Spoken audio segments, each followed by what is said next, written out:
Assalamualaikum everyone, this is me Ariba Nadeem. Today I'm going to teach you computer science of class 9 Sinboard. Okay so आज का जो है हमारा ये chapter number 1 का तो ये जो है हमारा चैप्टर नंबर 1 का यानी कि फंडामेंटल्स ऑफ कंप्यूटर का पार्ट 3 है। तो अगर आपने प्रीवियस लेक्चर नहीं देखा और आपको देखना है तो आप वो देख लीजिएगा। तो आज के हम इस टॉपिक में जो है ना कंप्यूटर के 5 जनरेशन्स के बारे में पढ़ेंगे। तो सबसे पहले हम स्टार्ट करते हैं जनरेशन नंबर 1 से, ठीक है। फर्स्ट जनरेशन ऑफ कंप्यूटर ये था 1940 से लेके 1956 तक, ठीक है। इन दरमियान में ये हमारे पास एक कंप्यूटर का फर्स्ट जनरेशन आया है जिसको हम कहते हैं वैक्यूम ट्यूब्स, ठीक है। तो अब आपके दिमाग में क्वेश्चन आ रहा था, चलो ये तो समझ आ गया कि हमारे पास कंप्यूटर का फर्स्ट जनरेशन वैक्यूम ट्यूब है, ठीक है, लेकिन हम इसको यूज़ क्यों करते हैं? इसके यूज़ करने के मैं आपको, वैसे तो बहुत सारे रीजन है लेकिन मैं आपको सिर्फ 2 बताती हूँ ताकि आपको ये भी क्लियर हो जाए कि इसको हम यूज़ क्यों करते हैं। सबसे पहले तो हम इसको यूज़ करते हैं किसी भी सिग्नल्स को डिटेक्ट करने के लिए, यानी कि मिसाल के तौर पर फॉर सपोज ऐसा होता नहीं है, जैसे मिसाल ले रही हूँ कि मिसाल हमारे मोबाइल से ना कोई रेस निकल रही है, ठीक है, तो उस रेस को डिटेक्ट करने के लिए हम क्या यूज़ करेंगे? वैक्यूम ट्यूब, सॉरी, ठीक है। पहले इसका यूज़ ये हो गया। दूसरी इसकी जो यूज़ है वो ये है कि किसी भी चीज़ को किसी भी चीज़ को ऑन और ऑफ करने के लिए, ठीक है। फॉर सपोज मिसाल के तौर पे जैसे हम अपने कंप्यूटर को ऑफ भी करते ऑन भी करते, ठीक है, तो इस प्रोसेस के लिए हम क्या यूज़ करते हैं? Vacuum tube. तो ये इसके 2 मैंने आपको मेन रीज़न बताया इस्तेमाल करने के। तो इसका जो तीसरा इस्तेमाल है ना वो इस्तेमाल है किसी भी प्राइमरी इंटरनल स्टोरेज के लिए, यानी कि प्राइमरी इंटरनल स्टोरेज का मतलब होता है जैसे हमारे किसी भी मोबाइल के अंदर की स्टोरेज होता है ना या लैपटॉप के अंदर की स्टोरेज, उसको हम कहते हैं प्राइमरी इंटरनल स्टोरेज, ठीक है। और पंच कार्ड फॉर इनपुट, यानी कि इसके एक यूजेस ये है कि ये जो है हमारे प्राइमरी इंटरनल स्टोरेज के लिए यूज़ होता है, दूसरा ये होता है इनपुट के लिए हम यूज़ करते हैं पंच कार्ड। तो ये इसके 4 यूजेस मैंने बताया। अब ये चीज़ आपको समझ आ गई कि किसको हम यूज़ क्या करते हैं। अब हम जो इस लेक्चर इसमें लिखा हुआ है ना हम वो पढ़ते हैं, ठीक है। तो जैसे आपको पता है कि वैक्यूम ट्यूब जो है हमारे फर्स्ट जनरेशन का कंप्यूटर है, ठीक है। तो फर्स्ट जनरेशन का कंप्यूटर है तो इस वजह से ये साइज़ में बहुत ज़्यादा लार्ज था, ठीक है। अब इसमें आपको शायद छोटा दिख रहा होगा या, ठीक है, लेकिन वैसे लार्ज था। पहली चीज़ ये। दूसरी चीज़ ये कि ये वाला जो हमारे पास जनरेशन था ना वैक्यूम ट्यूब, ये हमारे पास समझता था मशीन लैंग्वेज।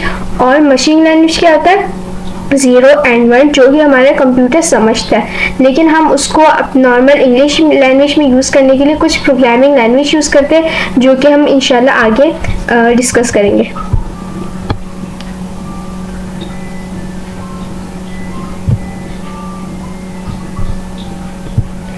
और एक चीज़ कि हमारे पास ये जो इस जनरेशन के जो कंप्यूटर्स होते थे ना उसको हम स्पेशली यूज़ करते थे किसी भी जो है ना साइंटिफिक रिसर्च पर्पस के लिए या फिर कोई भी इलेक्ट्रॉनिकल इंटीग्रेटर के लिए, किसी भी यानी कि कैलकुलेशंस के लिए, ठीक है।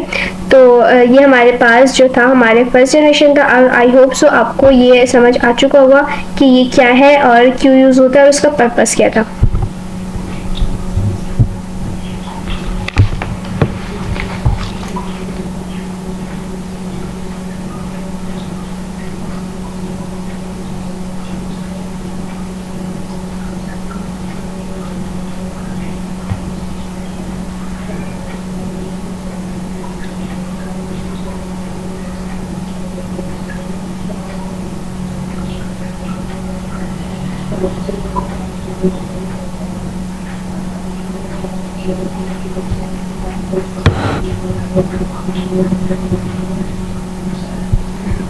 तो उसके बाद हमारा जो टॉपिक है वो है सेकंड जनरेशन ऑफ कंप्यूटर, जो हमारे पास 1956 से लेकर 1963 आता था इस सेकंड जनरेशन में, ठीक है।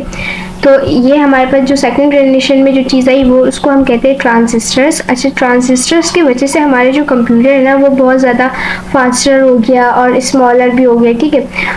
इसके बाद जो है हमारे पास जब ट्रांजिस्टर आए थे ना तब तक हमारे पास एक लैंग्वेज आ चुकी थी जिसका नाम था फॉर्टन। अब फॉर्टन क्या है? फॉर्टन हमारे पास जो है फर्स्ट प्रोग्रामिंग लैंग्वेज है कंप्यूटर की, ठीक है। ओके, तो इसमें भी हमारे पास ये था कि हमारे पास ये जो मैग्नेटिक कॉइल है ना, इसको हम यूज़ करते थे प्राइमरी इंटरनल स्टोरेज के लिए, यानी कि जो ट्रांजिस्टर यूज़ होता था ना, ये ना, ये इसको भी हम सेम पर्पस के लिए यूज़ करते थे, यानी कि किसी भी प्राइमरी इंटरनल स्टोरेज के लिए हम इसको यूज़ करते थे।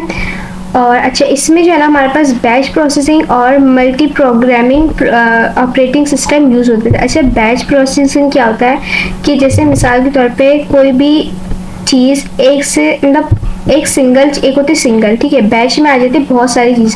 तो जब कोई भी चीज़ एक साथ प्रोसेस कर रही होती है ना, तो उसको हम क्या कहते हैं, बैच प्रोसेसिंग। और उसी चीज़ को हम कहते हैं मल्टी प्रोसेसिंग, यानी कि एक ही वक्त में ज़्यादा चीज़ें काम करना है, ठीक है।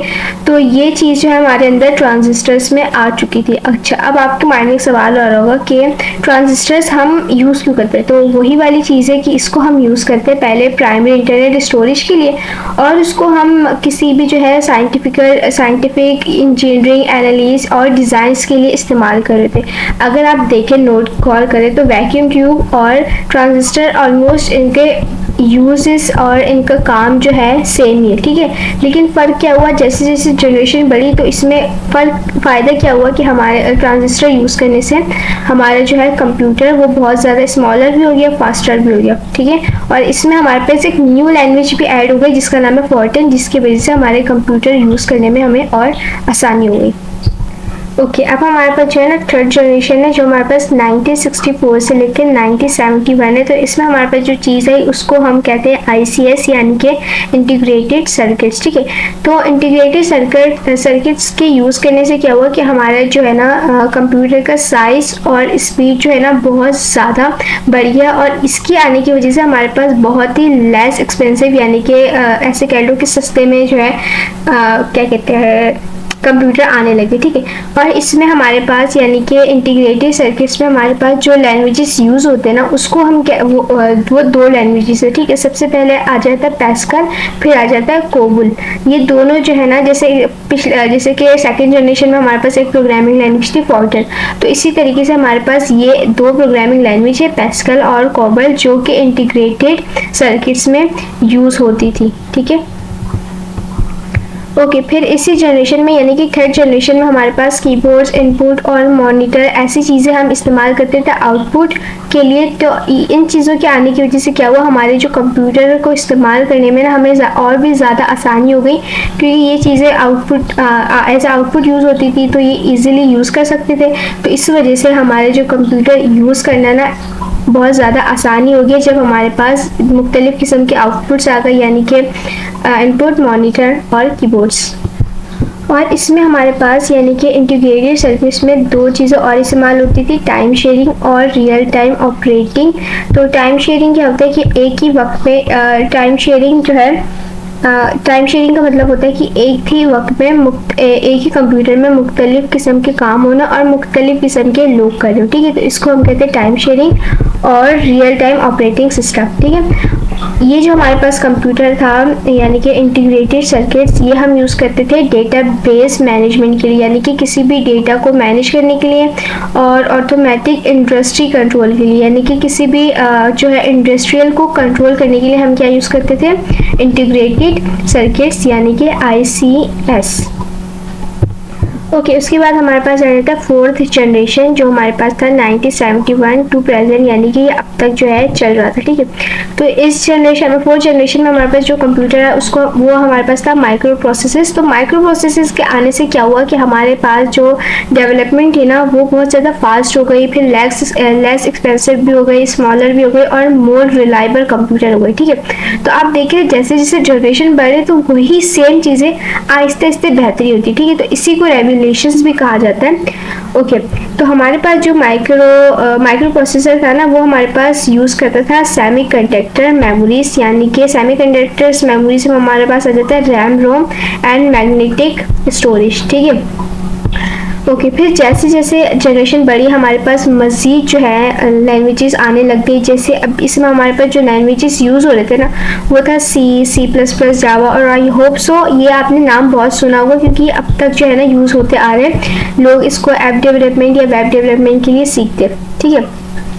ओके, तो हमारे पास ये वाला जो कंप्यूटर है ना, माइक्रो प्रोसेसर, अब तक ये देखिए प्रेजेंट दौर तक है, तो ये हमारे पास ऑलमोस्ट हर फील्ड में यूज़ होता था, जैसे कि बिजनेस में, आर्ट में, स्कूल्स में, ऑफिस में, कंपनीज में, यानी कि हर जगह में हमारे पास ये माइक्रो प्रोसेसर इस्तेमाल होता था।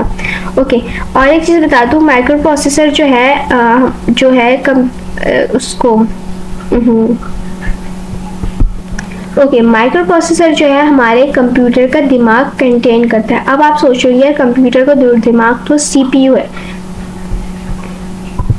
ठीक है, तो आप अभी सोचेंगे कि कंप्यूटर का जो दिमाग है वो तो सीपीयू है, तो एग्जैक्टली सीपीयू ही है, कोई डिसएग्री नहीं करिए, लेकिन सीपीयू को जो है ना कंट्रोल करने में जो चीज़ हेल्प करती है ना, वो हमारे पास वो होता है माइक्रो प्रोसेसर। तो इसलिए कहा जाता है कि माइक्रो प्रोसेसर जो है ना हमारे यानी कि कंप्यूटर के ब्रेन को कंटेन करता है, ठीक है।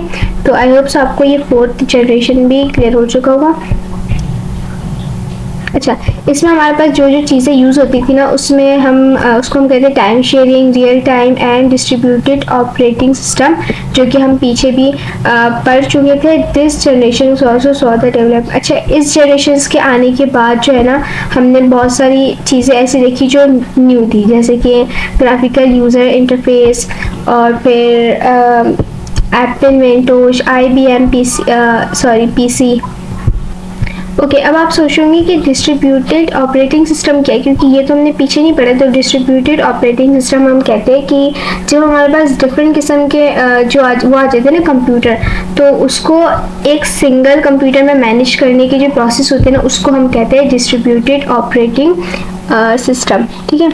उसके बाद हमारे पास जो आ जाते हैं, जो न्यू वर्ड आपके लिए, वो ग्राफिकल यूज़र इंटरफेसेस, यानी कि GUIS। ओके, तो ग्राफिकल यूज़र इंटरफेसेस क्या होता है कि ये जो है हमारे यूज़र को अलाउ करता है, यानी कि जो बंदा इस्तेमाल करता है उसको अलाउ करता है कि वो कोई भी फिजिकल कंपोनेंट्स के साथ जो है इंटरेक्ट कर सकते हैं। फिजिकल कंपोनेंट्स क्या हो सकता है, जैसे आउटपुट, जैसे कीबोर्ड, माउस, इन सब को हम कहेंगे फिजिकल कंपोनेंट, ठीक है। तो आई होप सो अब आपको ये वाला टॉपिक समझ आ चुका होगा। ओके, उसके बाद हमारे पास जो है सबसे लास्ट जनरेशन है 5th जनरेशन ऑफ कंप्यूटर, जो कि अब तक है। तो इसके बारे में हम पढ़ते हैं कि ये क्या है, इसमें क्या क्या चीज़ें हैं। ओके, तो 5th जनरेशन कंप्यूटर्स जो है ना अब तक बनते आ रहे हैं, जैसे आपने सुना होगा AI, आर्टिफिशियल इंटेलिजेंस। तो 5th जनरेशन कंप्यूटर्स में जो है ना हमारे पास AI आ जाता है। तो 5th जनरेशन के जो हमारे पास वो थे ना कंप्यूटर्स, वो सेल्फ लर्निंग होती है, यानी कि अगर आप उसको एक दफ़ा सिखा दो ना, तो देन वो खुद से कर लेते हैं इस किस्म का, यानी कि उनको बार बार एक इंस्ट्रक्शंस देने की ज़रूरत नहीं होती है।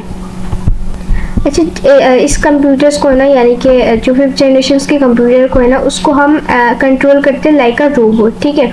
जैसे हम रोबोट को इसे इंस्ट्रक्शंस देते हैं ना कि ये है, ये फलाना, यानी कि उसको हर चीज़ सिखाते।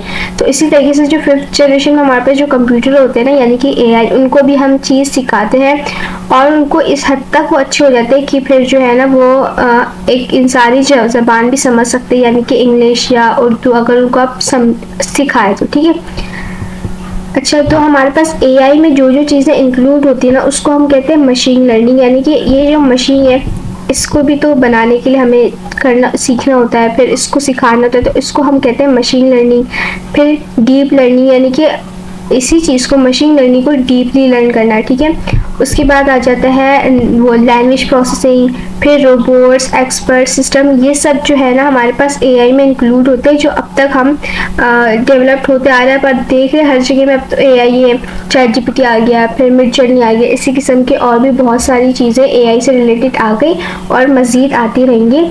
ओके, सो ये हमारे आज के जो है 5 जनरेशन थे, और आई होप सो आपको ये समझ आ चुका होगा। अल्लाह हाफिज़।